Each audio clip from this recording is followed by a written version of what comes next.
Hey everybody, it is Professor Parish, and we are on week 5 of English 122. So, I want to scroll down to Module 5. I actually just added a discussion forum to it because the discussion forum was not open.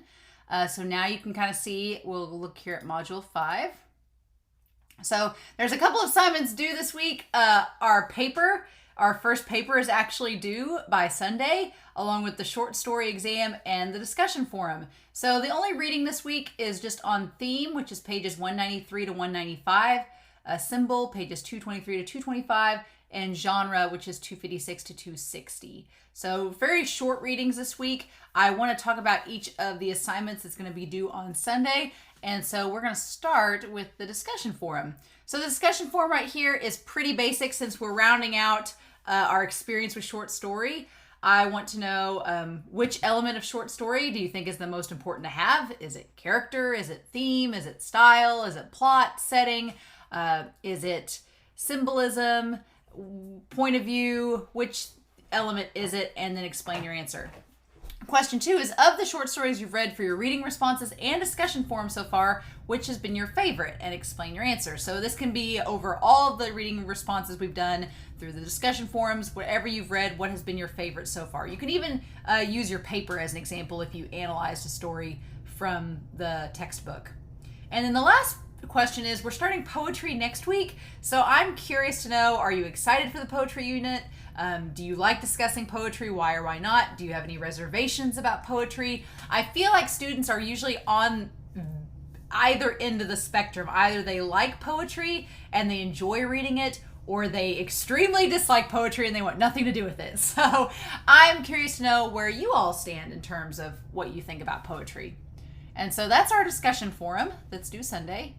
The short story exam, this is our first exam in the class. It is a graded quiz.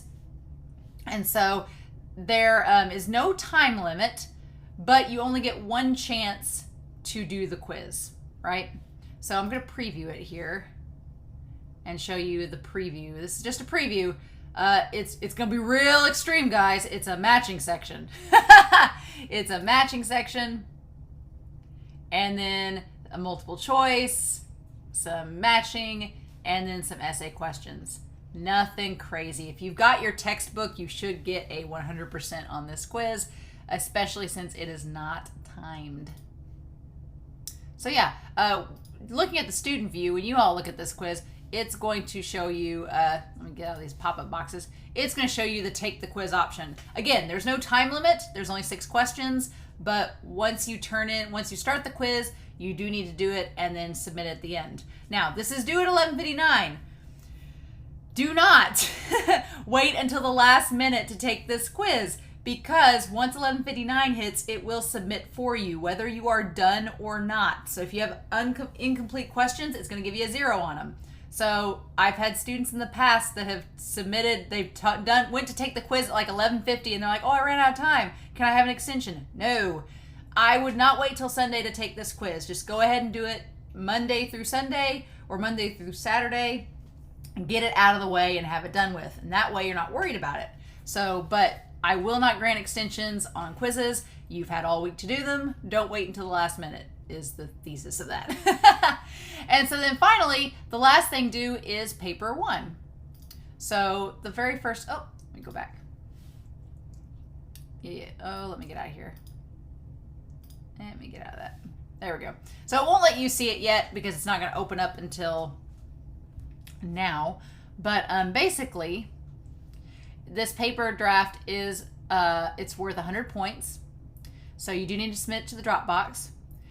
If you submit on time, you will get a chance to revise. All right, and I'm actually going to put this down here. If you submit on time, you'll get a chance to revise, and revisions won't be due until, let's see, this Sunday is the 19th. So revisions won't be due until October 3rd. But here's the thing, here's the catch. You don't get a chance to revise unless you turn in the opening draft, right? So that's kind of the catch of everything. If you don't turn in your paper, you're not going to get a chance to revise. So no matter what you have done on the paper, even if it's only halfway done, turn it in on Sunday.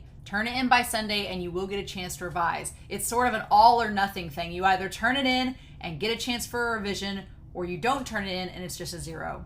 And I do not accept late work on papers because y'all have had, at this point, you've had 5 weeks to work on this paper. So you've had quite a long time. So it's obviously due Sunday. Just make sure you have it turned in on time. All right. That's pretty much it for this week. It's mainly we're rounding out short story. Next week we'll start poetry and we'll talk a little bit more about it. But if you have any questions, please make sure to email me and let me know. I'm going to be in and out of my office, so if you want to schedule an appointment to see me face to face, please email me ahead of time. But you can always ask questions via email, and you can also send your paper draft to Miss Joanna Lane at joanna.lane, Lane, at sic.edu. Just try to do it early in the week so she has time to get it back to you by the end of the week for you to turn it in. All right? So unless you have any questions, feel free to let me know. But otherwise, I hope you all have a wonderful week. Please stay safe, take care, and I'll talk to y'all again soon, starting poetry next week. All right, have a good one, guys. Bye.